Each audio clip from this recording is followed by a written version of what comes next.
10 ദിവസത്തെ സന്ദർശനത്തിനായി യാക്കോബായ സഭ പരമാധ്യക്ഷൻ പരിശുദ്ധ ഇഗ്നാത്തിയോസ് അപ്രേം ദ്വിതീയൻ പാത്രിയാർക്കീസ് ബാവ കൊച്ചിയിലെത്തി.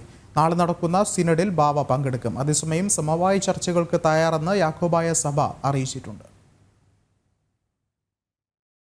ദുബായിൽ നിന്ന് എമിറേറ്റ്സ് വിമാനത്തിൽ രാവിലെയാണ് യാക്കോബായ സഭ പരമാധ്യക്ഷൻ പരിശുദ്ധ ഇഗ്നാത്തിയോസ് അപ്രേം ദ്വിതീയൻ പാത്രിയാർക്കീസ് ബാവ കൊച്ചി വിമാനത്താവളത്തിലെത്തിയത്. യാക്കോബായ സഭ മലങ്കര മെത്രാപ്പൊലീത്ത ജോസഫ് മാർ ഗ്രിഗോറിയോസും സഭാ ഭാരവാഹികളും ചേർന്ന് ബാവയെ സ്വീകരിച്ചു. പുത്തൻകുരിശ് പാത്രിയർക്ക സെന്ററിലെ ശ്രേഷ്ഠ ബസേലിയസ് തോമസ് പ്രഥമൻ ബാവയുടെ കബറിടത്തിൽ പ്രാർത്ഥിച്ച ശേഷം അദ്ദേഹം പാത്രിയർക്ക സെന്ററിലേക്ക് മടങ്ങി. നാളെ ഉച്ചയ്ക്ക് ശേഷം പുത്തൻകുരിശ് പാത്രിയർക്ക സെന്ററിൽ യാക്കോബായ സഭ എപ്പിസ്കോപ്പൽ സിനഡിൽ അദ്ദേഹം പങ്കെടുക്കും. തുടർന്ന് ഡിസംബർ 9 പുത്തൻകുരിശ് പാത്രിയർക്ക കത്തീഡ്രലിൽ ശ്രേഷ്ഠ ബസേലിയസ് തോമസ് പ്രഥമൻ കാത്തോലിക്ക ബാവയുടെ 40ാം ഓർമ്മദിനത്തോടനുബന്ധിച്ച് നടക്കുന്ന കുർബാനയിൽ ബാവ മുഖ്യ കാർമ്മികത്വം വഹിക്കും. 17 രാവിലെ കൊച്ചി വിമാനത്താവളത്തിൽ നിന്നാണ് മടക്കം.